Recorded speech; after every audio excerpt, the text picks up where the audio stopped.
So, hey everyone, I'll do the official intro in just a bit, but um, we're live. Happy Friday, and happy to be back on with Vlad.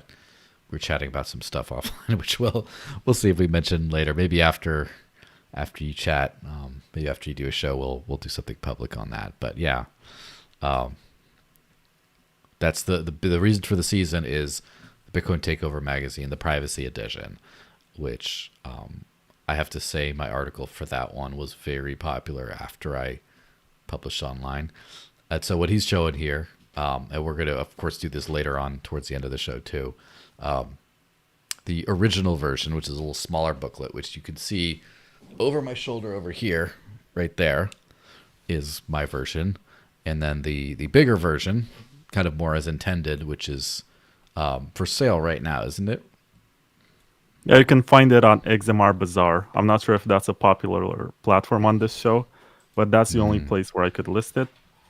And I guess I accept any private currency. Let me see.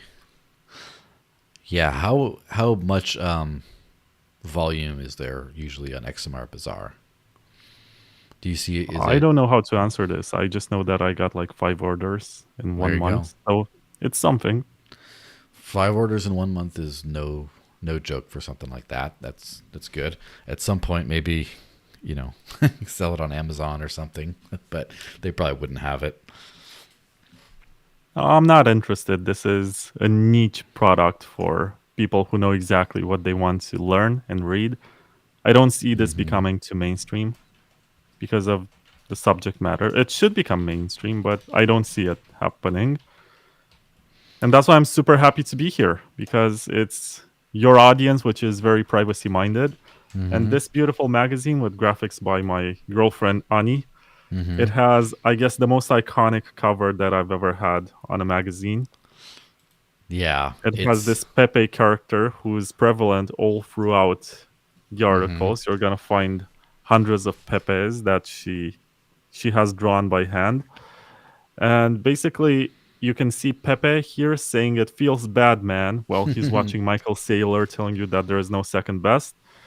The quote, it feels good, man, actually comes from him peeing with his pants down. It comes Mm-hmm. from an internet comic that is called Boys Club. Mm-hmm. And we tried to replicate that context where he's peeing with his pants down. He says, it feels bad, man. He's being surveilled by security camera right here. And if you Yeah. look at the back cover, he's very happy because he's watching Sailor. But this is the perspective of Michael Saylor. This guy has Mm-hmm. no exit. There is no door to run away. He's just stuck in his bathroom peeing. He's being surveilled, but somehow he's happy. He knows he's feeling bad. It's just his thought, but his bags are getting pumped, so he's happy. But he has no privacy. Yeah, it's definitely a very deep for what looks like a sort of a silly, simplistic sort of image. It's very deep. Goes in pretty far because of just all the implications of kind of the walls closing in, no privacy, things like that. But you're being told that everything is going well and the bags are pumping. And so yeah, it definitely. If anyone gets angry at you for that cover, they will probably respond by posting a price chart. That's the ultimate tool of those kind. The argumentative tool is look at the price chart, which I have to say I have had fun a few times, and I have posted just to be silly. I have in an argument with someone. I have posted a Bitcoin price chart just like after the 100,000 and it dipped after that. Just be like, look where the shit coins go. Even though it's very temporary, it's fun to show. I'm just testing your split screen setup to see if I hold this right here. How Yes. visible is it on the live stream? Anyway, it has articles about Dash, it has articles about Monero, Zcash, Vero, Zano. I'm not sure if I missed anything here. Nim. Yeah. We already said Zcash, right? Bitcoin Cash, there must have been one of those too. Yeah, there was one about Cash Fusion and how you can use that. Mm-hmm. Yeah. Lots of good stuff. And also BTC. There was something about coin joins. There was something about I wrote that, and it's called "The Limitations of Bitcoin's Privacy," and it explains that there is no privacy; it's just deniability, which is pretty good when you first generate the address and you receive the transaction, but it gets increasingly bad as time passes and you're sending some of that money to someone else. Yeah, it's one of those things where I think the privacy rabbit hole, like so many people unfortunately approach the privacy world from like a state of like negativity or paranoia or something. And I understand there's a lot of that at play for sure. But I just think it's one of the most fascinating things about crypto. It's not just how blockchains work, but it just, the data that's included in things, like your threat vectors, the scaling difficulties or the user experience difficulties that come from hiding certain data, and then the way people work around those. Just the whole thing is very interesting from a technological perspective. And I think from a user perspective, I do think the crypto world has had almost no privacy for like 10, 15 years already. And I think that people have gotten away with a lot where they shouldn't have. I don't shouldn't have, but like I think that over the next few years, as crypto becomes much more mainstream, the demand for privacy is going to hockey stick. It's going to go really, really high all of a sudden. You're starting to see the seeds of that right now, but it's going to be very intense soon.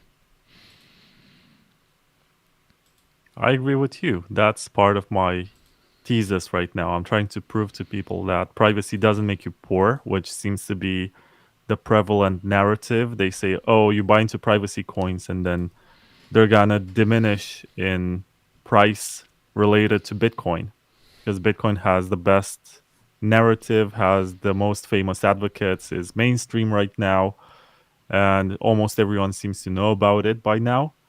Mm-hmm. But I also believe that right now, since you can't even get proper self custody that scales, and of course, there's gonna be someone in the comments right now saying, "Oh, fees are 1 satoshi per VByte. You can check the mempool. It's very cheap to withdraw the coins to your wallet from the exchange." Not everyone can do that. So if there was a bank run on Coinbase or Kraken or something, there would be not enough capacity for everyone to withdraw. Mm-hmm. And I also believe that these privacy coins are scaling layers for Bitcoin. So people who maybe are not able to transact and withdraw, maybe they can use the exchange that they're already using and maybe withdraw Zcash or Dash into their wallet. Mm-hmm. That can also be a possibility. Or Litecoin. That one is also overlooked, but it has MWeb, which I Mm-hmm. think is interesting because there's a large network effect for Litecoin. It's accepted in lots of places. And when you peg out of MWeb, I don't think there was ever a transaction that was rejected because it comes from that anonymity pool, which has a Yes. public amount of coins. So you can see how many coins are out there. You just don't know exactly which user of that sent it to you. Mm-hmm. Yeah, it's definitely Litecoin in a couple of ways is sort of the dark horse of this whole thing because I kind of wrote it off a little bit a few years ago because it seemed to do not too many interesting things. Like it seemed like, oh, that's fine, but what it's like a less aggressive Bitcoin Cash kind of. But then they added MWeb, which is a very good technological improvement.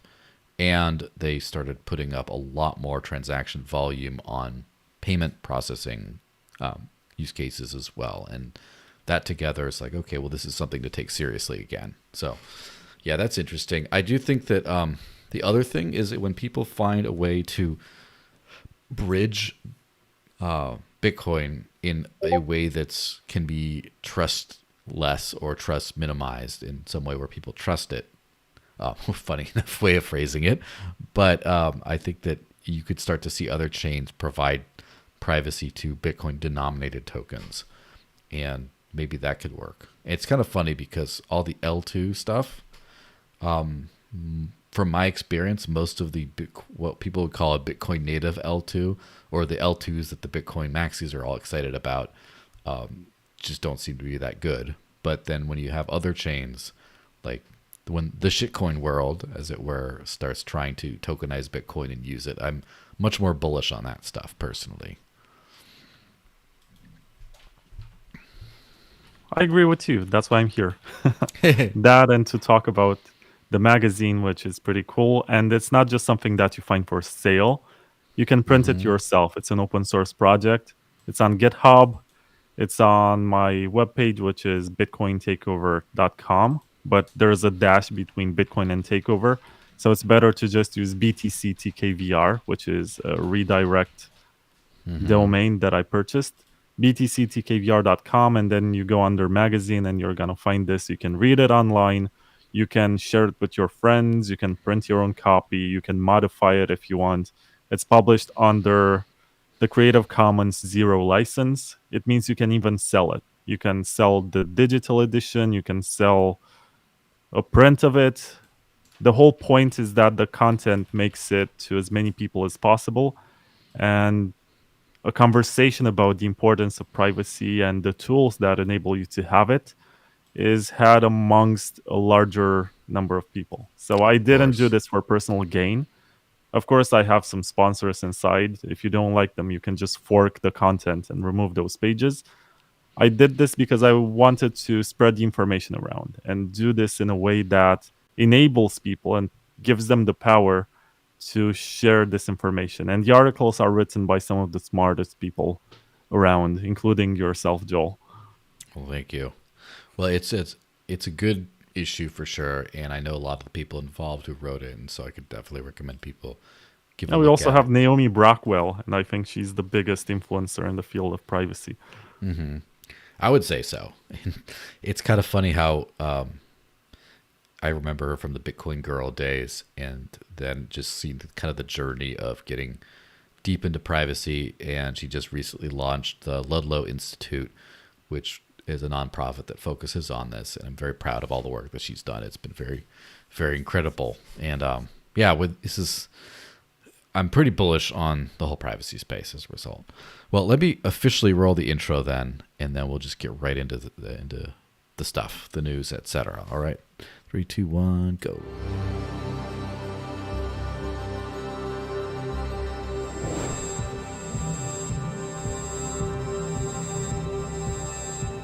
So, hey everyone, officially now, welcome to the Digital Cash Rundown. Happy Friday.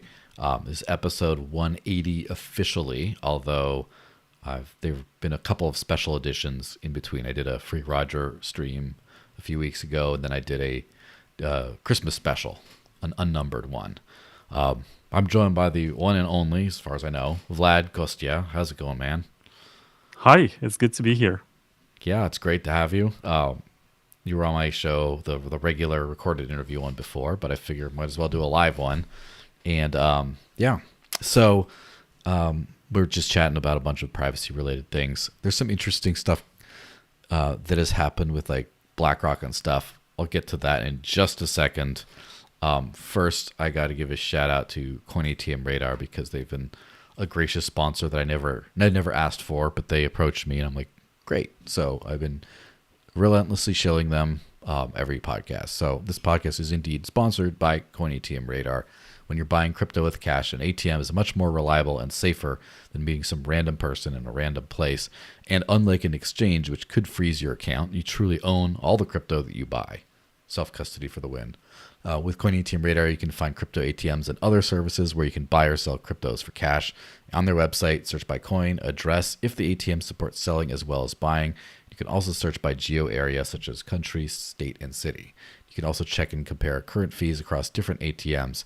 If you want to find out more, head over to coinatmradar.com, which is coinatmradar.com. Have you used many crypto ATMs in your day, Vlad? I don't. It seems like a lot of people just it either never or very frequently. It doesn't seem like there's a lot in between.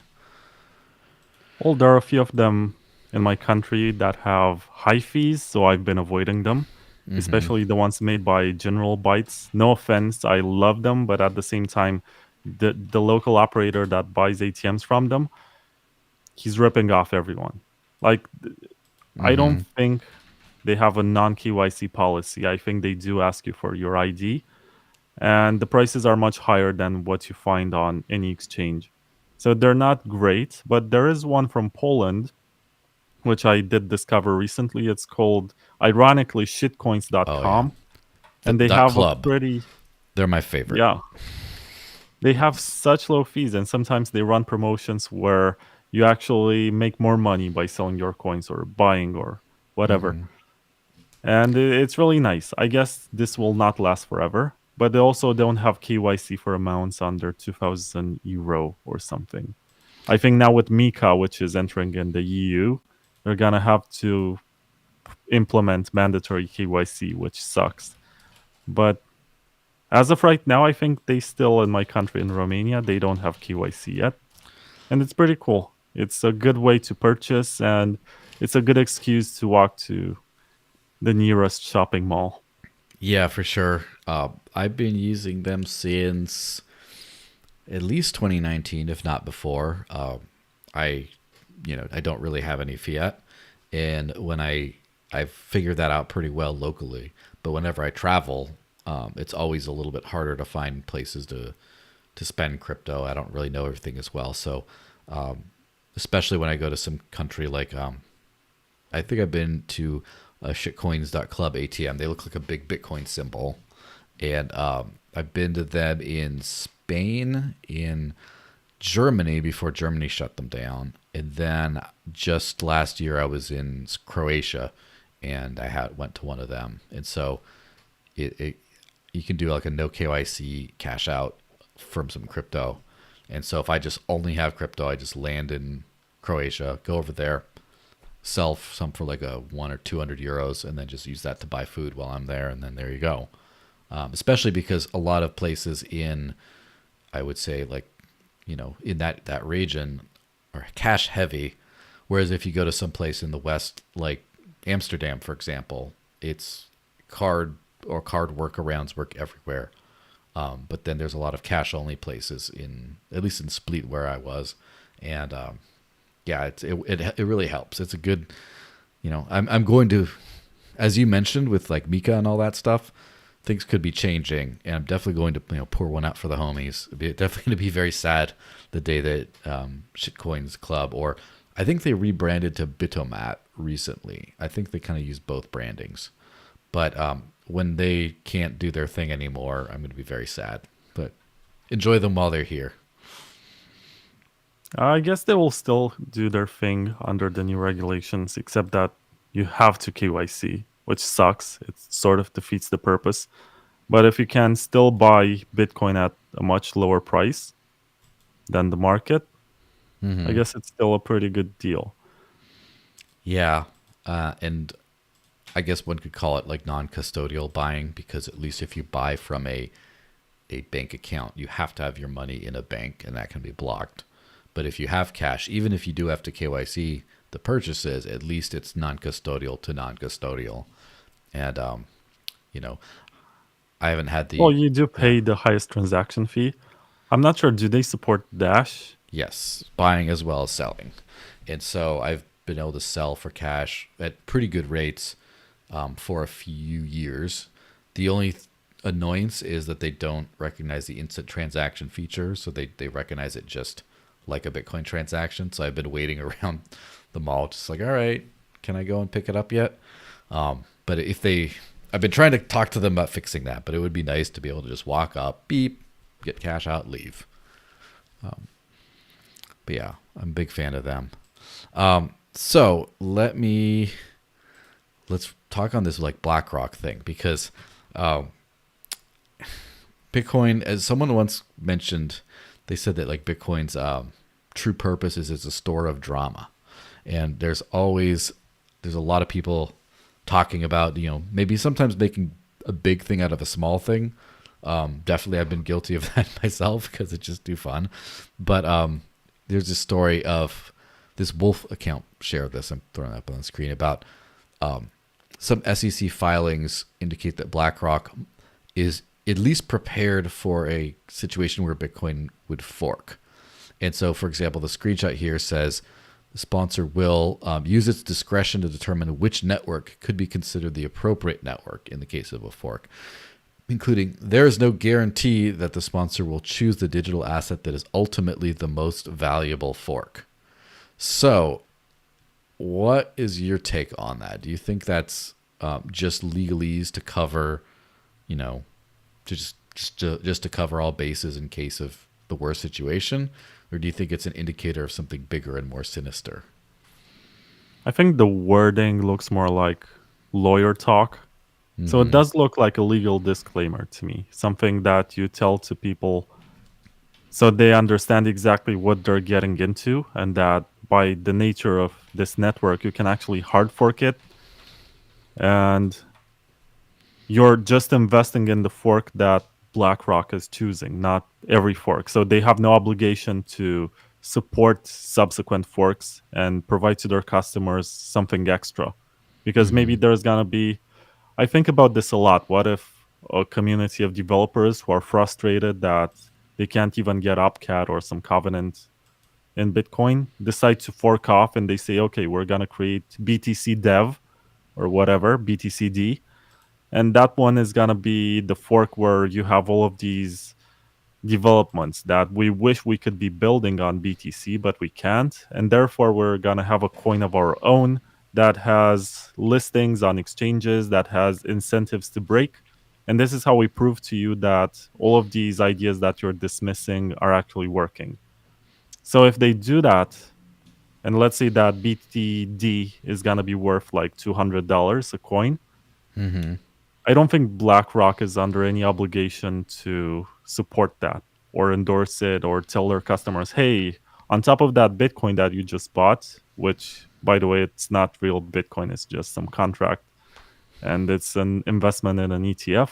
We've also decided to provide to you this BTCD coin. It makes sense, but it also, I do understand the other interpretation, which is that BlackRock is trying to say that they can hard fork Bitcoin and make it proof of stake or whatever, and that's going to be exactly what they support. That's also a possibility.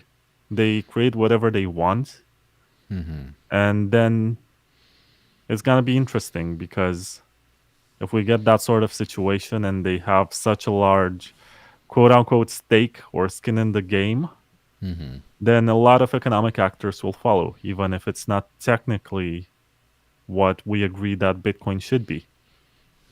And Yeah. then there's going to be this battle between the nerds who know exactly what Bitcoin should be and the finance bros who know exactly what they expect from Bitcoin. And what they expect is some sort of returns and maybe some virtue signaling that they invested in this sort of asset that solves world problems and, you know, cures cancer and Hmm. unbanks, not unbanks, banks the unbanked, but it actually unbanks the banked. That's the side effect. Yeah. It's funny. They do have to provide that sort of disclaimer. Do I believe that BlackRock is going to fork Bitcoin anytime soon? No. They don't have any reason to do it yet. Maybe one day when it no longer provides the expected gains and they want to give to their investors something extra, they might do that, even only to test the market to see if they have this power to tell people what Bitcoin is. And it's going to be a battle for the ticker, I think. Whoever ends up getting the BTC ticker is the one that's going to get the largest amount of investments. Because you can't possibly come up later and say, you know, BTD is actually the real Bitcoin. Mm-hmm. Everyone Yeah. knows that it's BTC. Yeah, and it's interesting shades to the block size war, which I was kind of around for and very active during that time with the Bitcoin Cash break off. One thing that was kind of interesting in that, or actually before that, the I remember when it was kind of a double or otherwise increase the block size versus SegWit, and the first was more popular, but not overwhelmingly more popular. It was still pretty close. And then I remember the New York Agreement came out, and a bunch of these economic actors decided to do both. and that got SegWit activated, but then massive backlash came around the doubling of the block size, and then everyone sort of backed off. I think we're in a very different time in some ways. Some of the things are the same though, where the safe and stable route was the one that was picked as far as the Bitcoin core team, the core developers, the people who were building the software that most people relied on. I think that was the deciding factor at the end of the day, was of which fork, which way should you go, was they trusted that team to keep the protocol stable, and they didn't want to trust even another team. Now the New York agreement had a different development team that just wasn't as, I guess, trusted, and I think it kind of came down to that. The interesting thing though is the exchanges. The ticker is exactly correct. It's the battle for the ticker. And as far as the ticker is concerned, who has the ticker or who determines it? Exchanges. And all the big exchanges, the Coinbase, the Kraken, the Gemini, the, Binance, less so Binance, even though Binance is still, big, but they don't necessarily have the same influence they used to have in these kinds of decisions. But then you start adding, the PayPal and Venmo and their crypto offerings, and then you add BlackRock, and then all the ETFs, and of course, MicroStrategy is the big one right now. MicroStrategy and BlackRock together own, I believe, over 1 million Bitcoin. So as far as the battle for the ticker is concerned, I kind of think what those two entities say will have a big influence in what the rest of the exchanges say, which then determines the ticker. Or do you think that that BlackRock and MicroStrategy are kind of allowed in Bitcoin as guests, but they're kind of not respected? What do you think? Well, there's a reason why Michael Saylor invests so much in education, quote unquote, about Bitcoin. He reserved a bunch of famous domains like hope.com for providing, quote unquote, education about what Bitcoin is and how it works, because he's trying to build his own army, and he's trying to get the new generation of Bitcoiners to follow him and believe whatever he says about Bitcoin as being valid or the right narrative about what Bitcoin is and how it should work. You can already see how he flip-flopped between points. And in the beginning, he was joining every podcast saying everything nice about Bitcoin being this technology that grants you freedom. And then he went back to the US dollar being the dominant currency and said Bitcoin and the dollar should coexist. And right now, I think he's against privacy also.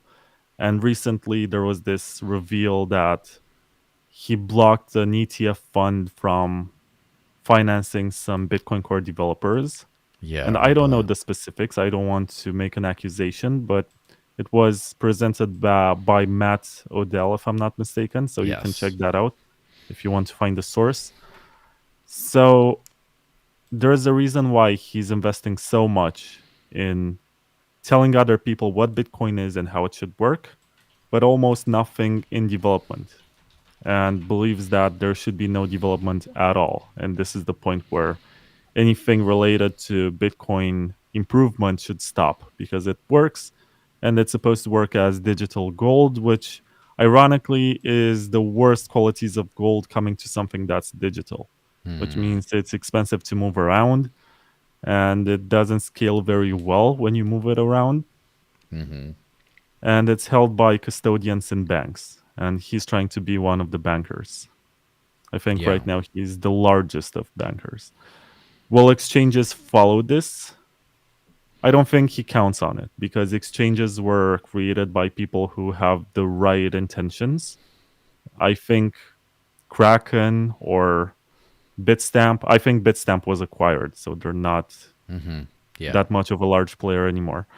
But a bunch of these exchanges were created by people who really believe in this idea of a financial revolution. Yeah, And for sure. will they give up on the fight just because it's Michael Saylor and he has a lot of Bitcoin? Probably not. They will most likely support whatever the developers want to do. But if they do have the users on their side, and that's something interesting, if they have this social layer where people agree with them and they follow whatever they think is good for Bitcoin, then they can actually hijack, quote unquote, because I know that's a brand already. They can hijack the narrative and therefore hijack the community and take it from there to do whatever it is that they want. And there will be people who will be held captive and be in this sort of Stockholm syndrome situation where maybe that they see their bags getting pumped and that's why they make excuses and they say, it's fine, it's a Trojan horse, we're still winning, we're still on the right path, but we have to wait for these actors to leave the stage because they're just propagating our narratives and talking in our memes that we crafted for years and blah blah blah. I've actually watched Thank God for Bitcoin, the documentary produced by David Bailey and most Mm, likely also financed in entirety. And I was shocked to see Mark Cuban and a bunch of mainstream celebrities basically talking in the same language that we created on Twitter and Reddit. interesting. And after all of these years of creating narratives of what Bitcoin is, you see a bunch of celebrities and mainstream people talking about it in the same way as if they just discovered it. And it's really funny, but it also begs the question, what's the point of still doing this? As someone who has been involved in Bitcoin before them, you feel sort of useless. It makes you wonder, okay, what's next? Do I just watch them pump my bags and that's the whole point because I came here for the mad gains? Or do I think about what's next in terms of creating a real form of money that works because that's what Bitcoin is supposed to be. And I'm trying to think of a nice word to say it so I don't cuss. Cut the balls or something, Yes. to cut the balls that exist in Bitcoin, to make it very tame, Hmm. to capture it, to become the most basic banker's asset that is out there. And maybe it's convenient, maybe it's useful for themselves, but I don't think Satoshi Nakamoto was thinking that he's going to build something that is the tool of the elites to preserve their purchasing power over time. Yes, I agree with all of that. It is interesting to see, as far as the exchanges of the early days that were started by the cypherpunks. I guess you could say Kraken's one of the bigger, more well-known exchanges that also has that. Jesse Powell's, of course, very, you know, historically pro-freedom. Although I as far wanted as to say Coinbase too, but I'm not sure where Brian Armstrong stands because he seems very corruptible from this point of view. And maybe Gemini, maybe that the Winklevoss twins are actually upright. I don't know because they also bent the knee a few times. yeah, it's interesting. So Jesse Powell, as far as I know, he's not leading up Kraken anymore. He retired. Obviously the Winklevoss twins are still running Gemini. Gemini's always been very careful to be the most regulated crypto exchange, as they kind of advertised.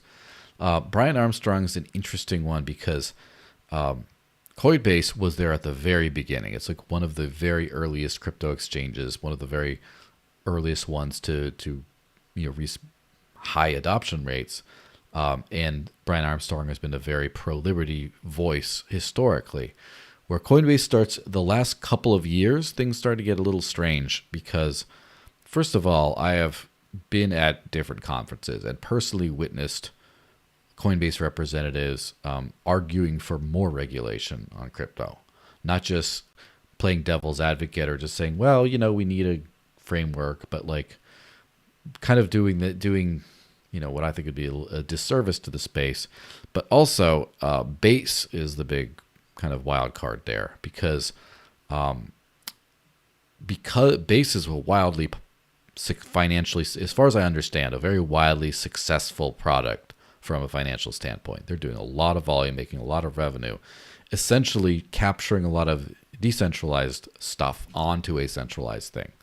And then with BTC, where they got rid of wrapped Bitcoin and have their own version, I think that the current Coinbase, maybe not the Coinbase of 3 to 5 years ago, but the current Coinbase seems to be fine with the Sailor agenda, because as long as they can send CBBTC all over the place on their chain and make money and work as the L2, I think they're fine if Bitcoin never evolves. So maybe I'm more pessimistic on that angle of things. It will be interesting because Bitcoin has kind of made this its reputation for the never hard fork reputation, the never change type reputation, even though as its place in the world has changed dramatically over time. There are a few things coming up. One is, of course, if there's any kind of a quantum threat, that there might have to be some serious changes to preserve the chain, and also the tail emission idea that keeps coming back, where what's going to happen when the block reward subsidy keeps on going down? At what point do you maintain network security without fee revenue? And maybe what you'd see is a 2-for-1 package deal where the Sailors and the Blackrocks of the world convince a couple of Bitcoin Core developers to propose, maybe Peter Todd being one of them, who's talked about the tail emission, a move past ECDSA to be quantum resistant at the same time as a tail emission. Be like, this is important for survival. It's a one-time thing. We're just going to do that. If they did that, I wonder how much pushback they'd really receive from the broader crypto community. I mean, the broader Bitcoin investor community, not just the couple cypherpunks. Yeah, to conclude, I don't think exchanges will be on the side of a BlackRock fork or Sailor fork or whatever. There will be some pushback because these exchanges, even if they did sign the New York agreement, they had what they believed to be the best interest for Bitcoin in mind. They were thinking of technical ways to also scale their business because some of them were operating a lot on chain and they had to deal with angry customers who were paying high fees. But right now it's about the network's survival. And if there's going to be a hard fork orchestrated by BlackRock or MicroStrategy, I believe that these exchanges will be on the side of the asset that put them in business, basically. But at the same time, you do have to answer because, for example, Coinbase went public. And I guess a bunch of them will also go public. And once you make these moves, it's not the same sort of company spirit that's going to go around. You're going to have a lot of finance people and a lot of people in suits only thinking about maintaining their jobs and receiving their pay every month. So if you're going to be in that situation, I think you're going to get vetoed. Because just because you have a bunch of employees who are going to be angry, and a move that does not follow where the money is, and by money I mean US dollars, is going to be so unpopular that maybe these exchanges will just be neutered effectively in terms of choosing what is cypherpunk. Yeah, that is for sure. I think that the dominant fork in this kind of thing always ends up being the moneyed fork, the one with all the money behind it.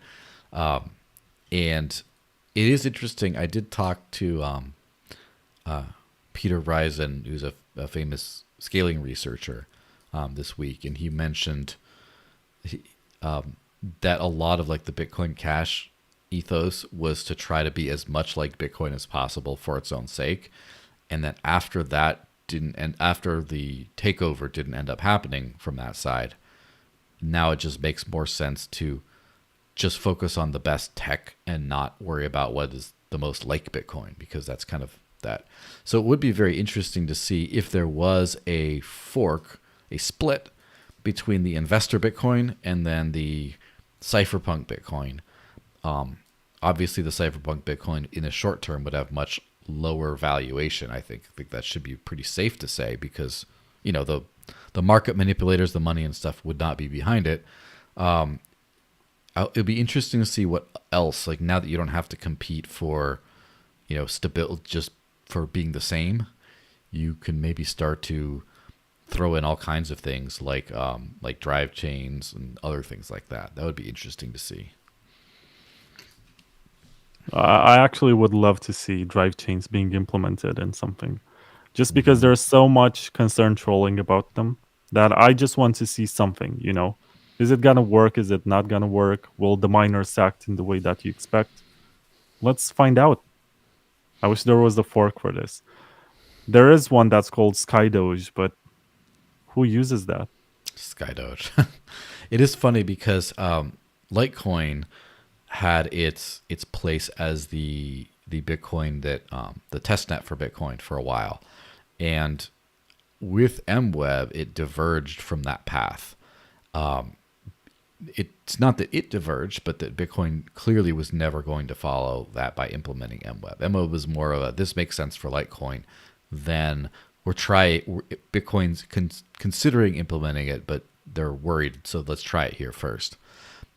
So I would say Litecoin's the bigger candidate for drive chains, both as a test net, and it's kind of funny because in things like Opcat and other things, when people point out that Bitcoin Cash has some of these things that are, or variants of some of these things that are being proposed for Bitcoin, that doesn't seem to be a good argument because they're always like, well, that's the worst of the shit coins in a way. Whereas if Litecoin were to do it, I somehow think that a lot of people would respect that more, But even so, maybe it just ends up being that Litecoin is just the Bitcoin that Bitcoiners use while they have a stack of Bitcoin for value preservation purposes, and they actually use Litecoin. Yeah, it's gonna be interesting to see how we're gonna have Bitcoin surviving the multiple halving cycles Mm-hmm. when there are not too many transactions. And of course, the hopes were that we're going to have the Lightning Network and all of the transactions will be just channel openings and closings. And that's not how it played out. It did not work for Liquid. It did not work for Lightning. It did not work for too long for Ordinals. They're not providing the expected fee revenue. And that's going to be interesting because there's so much money that's being invested in mining facilities, and they're building all sorts of new places where they bring a lot of these new generation ASICs. It's also intimidating for a home miner when you think about it, because how do you even get your hands on one of these devices? They're always sold out. You have to Yeah. compete with these corporations, and when you do buy something, it's something small like the BitX. I'm not sure if you ever saw Mm-hmm. one of those, or the Nerd Miner, or I think there's something pretty cool. What was it called? Maybe I will remember it later. It's basically an attempt to create an ASIC miner for home users, but at the same time, it's around the same power as the Antminer S9. So you might Mm-hmm. as well just buy one of those used. It's cheaper. I don't know. I don't really Yeah. get it, but it is frustrating that mining is at this point where you can't acquire the proper stuff if you want to become a serious miner yourself. You have to do business with much bigger players.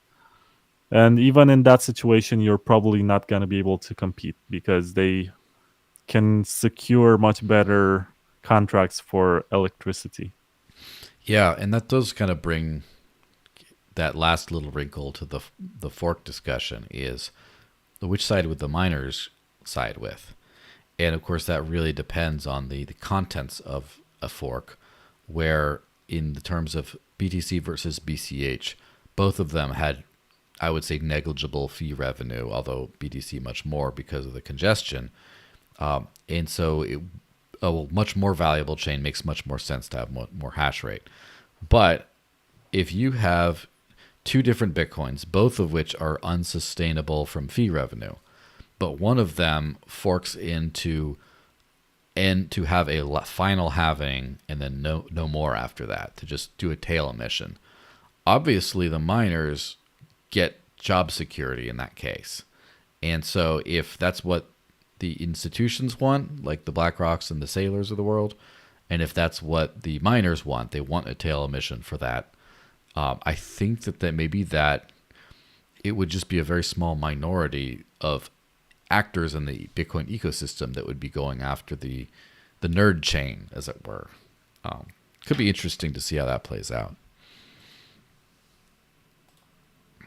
I don't know what to say. Maybe that we're not going to have the expected fees to compensate for the diminishing miner revenue from inflation, because basically it's not being presented this way, but right now miners are being subsidized by inflation of the Bitcoin system, which is programmed. And I guess this is part of the expectation. But we did have a few blocks in history when the fees were much higher than the block reward that comes from inflation. And maybe that should be the case. There should be more use. But if you're going to create a digital gold and you tell people never to spend it and never to use it, how is this going to help on the long term? You're going to have MicroStrategy and Blackrock and the ETFs holding large amounts of Bitcoin and never using them for anything, just storing them in cold storage. And then what? Who's going to pay the miners? Yeah, exactly. Someone's got to pay it, and there is obviously, there is a possibility that with the hash rate to maintain that security, there's a lot of a difference between current hash power and potential hash power, because people do not run their mining machines when it's not profitable, and we saw this a lot with the hash war with Bitcoin Cash and Bitcoin SV. Was as soon as there started to be a hash war, a lot of hash rate appeared out of nowhere, seemingly, to come and try to secure one or the other network, because that just wasn't profitable, but it was available. So maybe you could have large institutions keeping a bunch of miners on standby and just not using them and just keeping it a very low hash rate. But then at some point, if there's an actual threat or something, the hash rate appears to then secure the chain. Or you could then maybe have some people subsidize mining, especially if you have a Bitcoin strategic reserve or something for certain countries. There might be then the case of we need to subsidize mining to secure our investment. And that's where it gets interesting. I mean, you call it interesting, but I think it's a bit fucked up. Thinking about A lot it, of fucked up things are interesting. you're gonna get taxpayers to subsidize something in which maybe they're not directly invested. Yeah. And once again, if a country buys Bitcoin, like El Salvador, right? Who actually has access to the keys? How does that work? Are they using a multi-sig? Of course, they're not going to disclose this. But the real question is, you as the average citizen, you're paying for that. And then what prevents your president or prime minister or high-ranked officials from running away from the country with the coins and spending them in some other place and never coming back, and making sure that they're in a place that has no extradition treaty? So there is no way for them to ever get punished for what they did. So they bought the Bitcoin with your money. They ran away. The benefits that were promised are never coming because they're using the coins for their own benefit. And now what? This would be It's really messed up. This would be an interesting thing too, though. What if a hacker from, let's just say, Russia or China manages to acquire the keys to the, let's say, the U.S. strategic Bitcoin reserve and steal the money? And at that point, at what point does the U.S. government go to the U.S.-based hash rate, the miners, and tell them you have to roll back the chain? You have to reverse that transaction. That's when it gets interesting, because that did happen with, obviously, Ethereum and Ethereum Classic after the DAO hack. And also when Binance got all that money stolen, the whole Safu incident. And then they caught CZ with the hot mic moment where he said, "Oh, we're talking with some miners about we'll get the chain rolled back and get it reversed." No, he tweeted that. It was not a hot mic. He tweeted that, and then he apologized the next morning and Yes. said, I have been awake for 20 hours or something, and I was tired and whatever. I do believe that the statement was meant more to be an experiment or a test to see if Mm-hmm. his Chinese mining friends are gonna support him, are gonna back him with this. If Yes. they're gonna say, yeah, let's do it because it's important to maintain blah, blah, blah. Of course, they were against it because the consequences are much harsher than some exchange losing a bunch of bitcoins.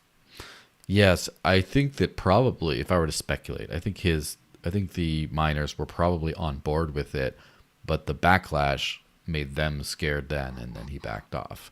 And I guess it was a realization also that the wealth destruction from that move would outweigh the wealth recuperated in terms of the trust in the Bitcoin network, etc. Whereas Ethereum was always viewed a lot more experimental, and when they did the rollback, it was not nearly as destructive. Yeah, we're living very interesting times, and we're gonna see a lot of cypherpunk stuff happening. I remember 4 years ago when Elon Musk got involved, how he was Mm-hmm. able to manipulate the entire markets with just a few tweets. And I'm pretty sure that there was so much more happening in the background because there were entire institutions getting liquidated Mm-hmm. for their leveraged positions just because Elon Musk posted something. And I'm sure that he had some friends maybe, and they were talking, and he was saying, "Can you please post about Dogecoin again? I just opened the long position. It's leveraged. Let's make some money, and then let's dump it." Yeah, I would be much more willing to believe that about his Bitcoin related actions in terms of Tesla accepting Bitcoin than not, and then selling some, and just all that stuff. If I had to bet on it, I would probably say that the Dogecoin stuff was much more just for fun, as in he said it once for fun, had a crazy market reaction, and then just thought, I'm gonna keep pushing this button and just keep pushing this button until it doesn't work anymore. Just playing around, and it is very interesting to see. Interesting might be a good word, maybe not. To see the Dogecoin is still top 7 market cap crypto, just based on that first initial series of posts from him. And as far as I know, the utility or anything else, just development, is not really changed. Oh, it has. I mean, development, no, but in terms of quote unquote utility, you can buy merchandise from the Tesla store. Well, So I think that's the largest merchant that accepts Dogecoin transactions. But it goes much deeper because he kept going. There's going to be this non-governmental agency that is going to supervise the activity of the government. That's called Department of Government Efficiency, DOGE. So yes. Doge. So he kept pursuing this meme and he kept going. It's almost like I think he's trying to play this game where he's showing that based on his influence and based on his importance in the world, he's going to be able to push this currency, which used to be a joke, into becoming something serious. And I do believe for him, it's more like an ego thing. He's trying to prove to others that he can take this dead meme coin, which was maybe pumping once every couple of years for apparently no reason. Maybe it was just exchanges playing some games. But now it's become so serious that all exchanges list it. It's accepted across multiple payments processors. And it's so different. A lot of people will agree, yeah, Dogecoin has value. And then you look at all the spin offs and all the weird alternatives to Dogecoin, like Shiba Inu. That one is still around, and it's one of the oldest, not oldest. It's one of the only coins of the previous cycle that survived and persisted. And then you have a bunch of others like Dog with Hat. I think that one is also derived from the success of Dogecoin. I think the entire meme coin market is owed to what Elon has done with Dogecoin because they realize that there's no accountability with this. Anyone creates their own coin. They just do some marketing with some fake accounts. They go to pump.fun or whatever that URL is.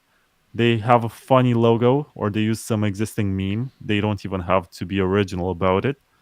Then all they do is just spam the troll box with messages and say, look at this coin, it has this and this supply. Let's pump it to the moon. And then you see it happening. Even the Hawk Tuah girl did it. Yeah, I remember that. That was pretty wild, actually. And it all started from Elon when you think about it. If Hmm. he had not popularized Dogecoin, we would not have this. I mean, of course, we would still have it. I'm just projecting here, but this is maybe an extension of the gambling industry and people YOLOing on something. Maybe that Wall Street bets, which was another big deal around the same time, also contributed and brought part of this culture and made it more prevalent in the industry. But right now, meme coins, like before this, they had ICOs or they had forks of Bitcoin or NFTs. And for these, you actually needed to show something, to have a background, to prove Mm. that there is something beyond it, to have a white paper or a promise that you're going to keep going and you're going to deliver something that you believe had value. And then you had to convince others that it has value. But in the case of meme coins, there's nothing. It's just, you know, you're going to sign up for a pump and dump. You just don't know when it's going to dump. So Hmm. you're buying into the pump and you hope you're not the last one. And you Yeah. just hope you're going to sell before the others.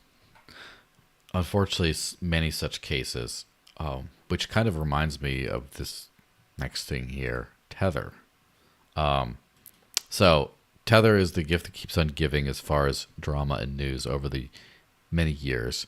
But this Jacob King fellow posted something big is happening with Tether. Top exec quietly quits. They haven't been in anything in 20 plus days. Banned in the EU, which was 64% plus of its volume. Billions sent from the exchanges to Treasury.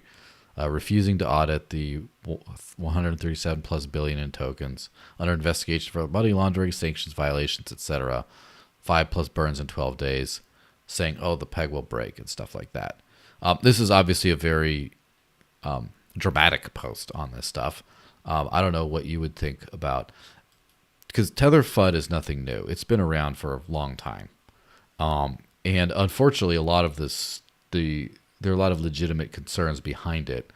Do you personally think that that this is like the last cycle for Tether? That there's something bad happening soon, or do you think this is just like all the previous times, just a lot of noise? Well, you have to look into what Tether is doing. And I guess they're at a point. I do remember this being a big deal in 2018 or 2019 when they got investigated by the New York General Attorney, if I'm not mistaken. Mm-hmm. And since then, I think the original promise of Tether was that for every USDT token, they're gonna have $1 in their treasury, and then they started diversifying, Mm-hmm. and they started changing the rules of their game and saying, you know, we also bought some Bitcoin, we also bought some gold, we have this and that, and it was during the 2018 bear market, I think, in 2019, that they pivoted from being this asset, which is trying to remain stable by virtue of having some investments, to this asset which bought so many treasury bonds from the United States that is now embedded into the threat model for making the US dollar implode. And I spoke with a guy from Tether. He keeps mentioning this phrase of a Trojan horse. I'm not sold into it because what Tether is right now is an instrument to export the inflation of the US dollar and bring that into the world. It's a way to dollarize the entire world across multiple networks. I don't think it's that cypherpunk. It's cypherpunk meaning that you're sending money without banks, but it's not decentralized. It's not really permissionless. There is some deniability there, but the Tether company can block any payment Mm-hmm. or not block payments because this is happening on blockchains. But what they can do is just refuse to redeem for real US dollars, which is what exchanges do. You have this expectation that you're somewhere in the middle. You're sending from yourself to someone else this amount of Tether. You're not gonna be the one who's gonna claim the money from the Tether company. You're just someone who's relaying this amount of money until someone's gonna do this at the end. But there's so much blockchain analysis, and the exchanges are not stupid. I don't know. It's hard for me to believe that this sort of FUD is what brings Tether down. The market is also a good mirror for what's happening, and the fact that it has not depegged after this series of news means that there is still confidence from exchanges and players on exchanges that this is useful. Maybe it has the largest network effect of any stablecoin out there, and maybe that it's the most messy of all of them. It's simultaneously regulated, but at the same time chaotic in what it does. And it doesn't seem to be very accountable to the people outside. You get Adam back shilling it, which to me was surprising at first. And then I understood that Blockstream was bailed out by Tether at one point because they're running out of money. So there is some shady stuff happening, but at the same time, there is a real market that's behind it. And I spoke with people for a lot of South Americans and Africans and also people in the Middle East. Tether is their bank account. For sure. Not specifically Tether, probably Binance or whatever. But it's what they use for daily payments. And they don't trust their local fiat currency. They would rather use Tether. And I was shocked when I visited Argentina. It was in November of 2023. And I had the same setup that I have when I go to European conferences, which is a Bitcoin wallet and a Lightning wallet, and expecting to use this to pay for stuff. And they specifically said to me, we want USDT. We don't want anything else. We don't want. You can name any coin out there on CoinMarketCap, but all we want is Tether. Like, yeah, but why? And they said, well, we even accept Tether on Binance. So if you get your coins on Binance and you swap them for Tether, we can accept that. And I was like, no, thank you. It's not really what I want. But it was surprising because you don't run into this sort of situation in most places. But it seems like for Latin America and for Africa and the Middle East, this is a very popular way to make payments. And that's what people expect you to offer them. Because Yeah. of the network effect, I don't expect it to implode. But there's a lot of shady stuff always happening. And I don't buy too much into this story that, Paolo Ardoino, he's this very big cypherpunk, he's this Bitcoin guy and he's trying to make Bitcoin work. He has all of these investments in Bitcoin companies and blah, blah, blah.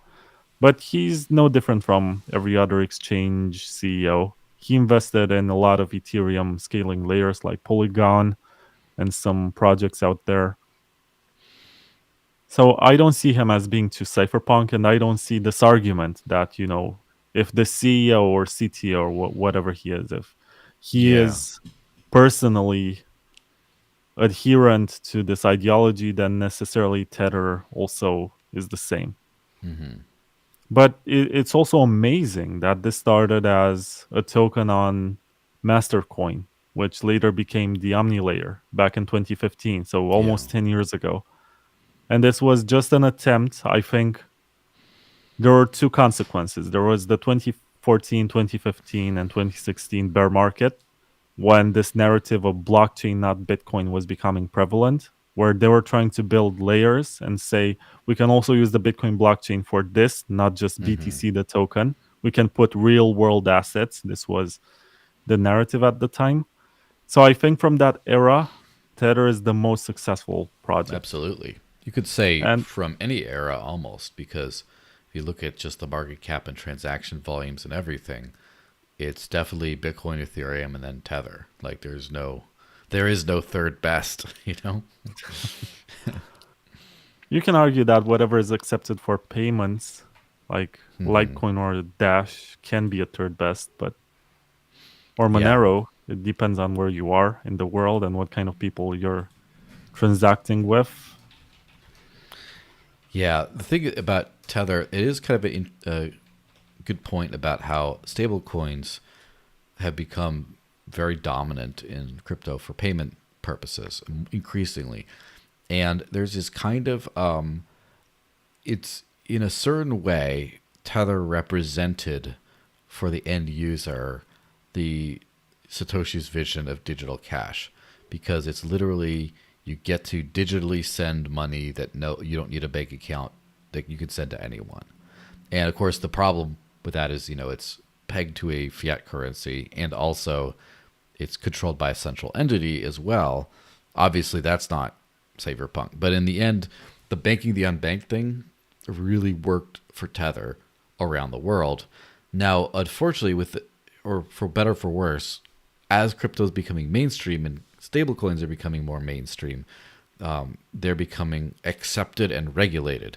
And Tether seems to be is probably going, unless they have a major overhaul in the way they do things, they're probably going to be excluded from that. However, the point of Tether is it's in places where more official, payment methods aren't. Meaning the global south, as Ray Yusuf likes to say. The global south runs on Tether, and a lot of it's because of playing fast and loose with some of the backings and regulations and things like that, maybe. But I think that even if it's sort of the same thing with Binance, in terms of Binance is the exchange for the world, and then there's the Coinbases of the world, which are for the Western world, but not the world as a whole.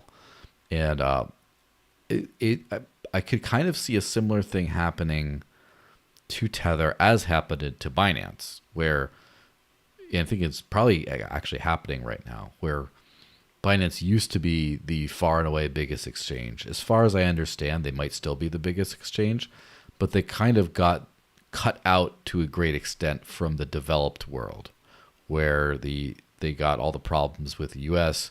Government. CZ got sent to prison, things like that. That made them kind of second-class citizens in the Western world, but then they're still kind of ubiquitous outside of that. And Tether used to be everywhere, and I think that Tether's probably going to significantly lose market share in the West to USDC and others, and maybe the PayPal one too, PayPal PYUSD. But Tether's kind of going to be it's kind of going to be one of those things where, based on which stablecoin you have, it's kind of very, like people say, they sometimes divide Europe from north and south between, they call potato Europe and tomato Europe. And it might be like, is it USDC crypto or is it USDT crypto? Which part of the world are you in? It's probably going to be something similar. On the topic of USDC, it's amazing that it tried so hard to compete with USDT, and they tried to be as nice and compliant as possible and please the regulators and do whatever to get the network effect, and they were not able to.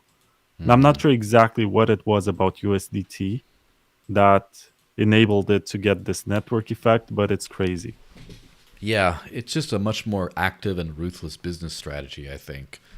Just everywhere, supported by everything, as few, because safeguards always cost money.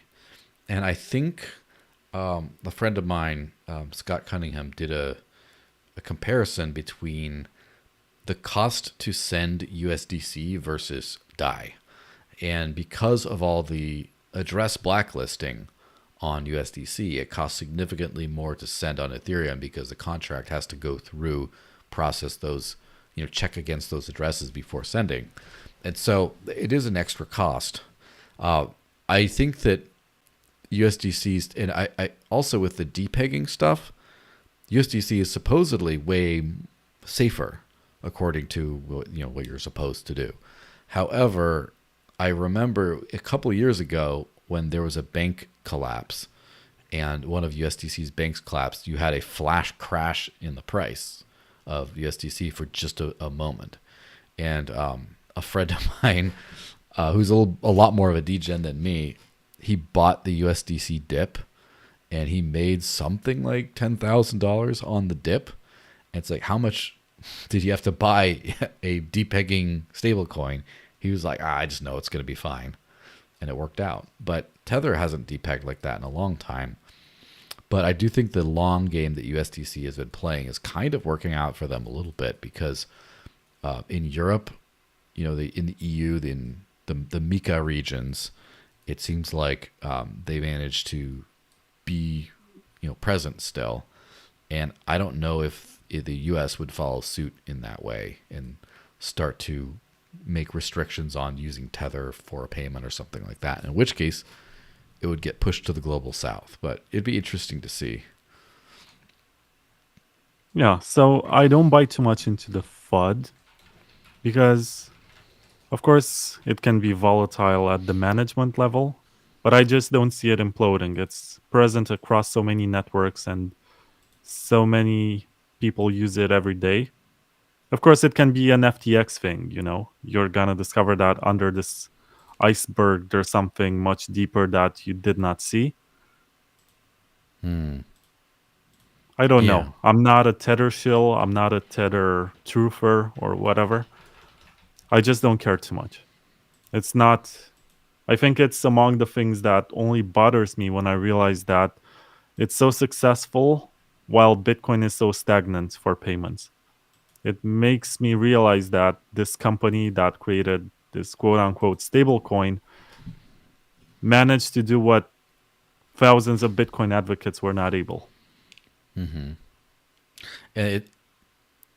it's just it is interesting to see how there's a lot of speculation, and I'm sure every Bitcoin casher or otherwise big blocker probably thinks the same way. If there had not been restrictions on the block size, then maybe there would have been enough escape velocity for Bitcoin to become the actual Tether and surpass where Tether is. Is that something that you think could have potentially been if Bitcoin didn't hit a scaling problem, no matter what direction the scaling should have been? Do you think that there was a chance for Bitcoin to just keep on achieving that escape velocity and not really have to deal with stablecoins that much? I don't know. I've interviewed Jeff Garzik on my show, and for a while he was a developer for BitPay. And he told me that this was sort of inevitable for stablecoins to come along and become a thing, while something that is volatile and people enjoy holding speculatively because they believe as more people learn how to use it, they're going to buy more of it, and therefore it's going to go up in price. And they are more careful with spending that. I don't have the actual statistics. I just know that right now BitPay is still around, but ironically, Litecoin is more used for payments than Bitcoin. Yeah. And Tether, I think, but Tether's very close. Yeah, but the question is, why would you? No, it's not a good question. It's valid. There's I lots of was good thinking, questions. why would you want to use BitPay if you're making Tether payments? But it's not just their app; it's their this payments processor that gets added to these terminals that are used by businesses. So when you go and pay, actually these businesses are receiving US dollars. So it's not their concern how you're paying and what you're doing with your money or what kind of wallet you're using, as long as you get one confirmation and you can get out of the store. That makes sense to me. I think it's going to be interesting to see with decentralized stablecoins, where DAI was kind of the first attempt at that. Yeah, where that goes. But We talked a bit about this, but it seems like Charlie Shrem has a stable coin nowadays. yes, just have to be that'll be a teaser. Are you interviewing that team at some point? Yeah, Monday, 11 a.m. EST. Okay. I'm So gonna interview them, and I'm actually asking someone maybe more OG than myself who knows Charlie much better and will not be shy in asking him the right questions. Because I feel like I'm gonna get 2 or 3 guys who will talk all the time, and I'll not be able to keep up with that. yeah, that makes And sense. I'm not sure if you're aware, this was not created by Richard Hart, but it was perfected by Richard Hart. When people talk so much, and they throw in some stuff with which you agree and some stuff with which you disagree. And if you don't stop them at the right moment and you say, wait a minute, what about that? They're just going to keep going and make this salad of stuff that they say.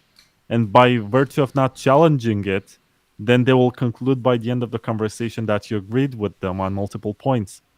And then you're Yes. going to say, no, I didn't. I never said that. But just because you never challenged them for that particular statement and they kept talking and talking and talking, adding more stuff, they will presume that you agree with everything. And Yeah. it's very scary. People tend to do that. It's a Sybil attack. They just flood the network with all kinds of things, and then they become sort of the network by overwhelming it. Yeah, definitely silence through, like silence as a way of agreeing or seeing is kind of that. But yeah, so definitely tune in Monday, 11 a.m. Eastern. That's 4 p.m. UTC, I believe, to that show. That's you'll have to remind me because I do actually want to watch that one live when that goes down.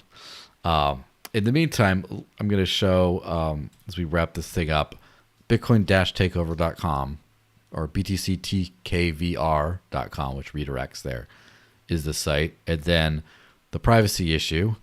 Hold on a second. Let me show that first on the tab, and then I'll flip it back. The privacy issue, it's all there right now, and you can flip the pages with these lovely sounds, and it works. And now I'm going to put back to the stream where they can see holding up the books. And as you can see, I got mine in the background. I'm right under the big Tor onion that I have on my shelf.